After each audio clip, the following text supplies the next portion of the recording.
सलग चौथ्यांदा आदर्श महाविद्यालयाची विजयी घोडदौड।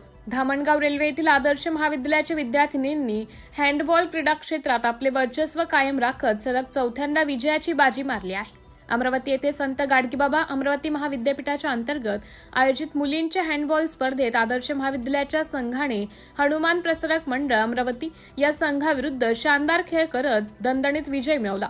या यशामुळे आदर्श महाविद्यालयाच्या विद्यार्थिनींनी सलग चौथ्यांदा विद्यापीठ स्तरीय स्पर्धेत विजयाची परंपरा कायम ठेवली आहे। सामन्यांमध्ये विद्यार्थिनींनी दाखवलेली चपळता, संघभावना आणि तांत्रिक कौशल्य प्रेक्षकांचे लक्ष वेधून घेणारे ठरले।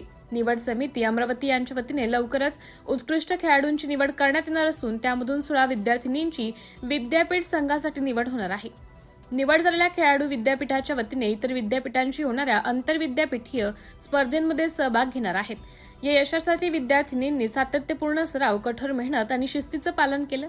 त्यांच्या या उल्लेखनीय कामगिरीबद्दल महाविद्यालयीन प्राचार्य, क्रीडा शिक्षक, प्राध्यापक वर्ग, विद्यार्थी तसेच शहरातील क्रीडाप्रेमी नागरिकांकडून अभिनंदनाचा वर्षाव होत आहे। आदर्श महाविद्यालयाच्या या यशामुळे धामणगाव रेल्वेच्या क्रीडा क्षेत्राचा नावलौकिक आणखी वाढला आहे। सिटी इंडिया न्यूजसाठी प्रतिनिधी संतोष वाघमारे, धामणगाव रेल्वे।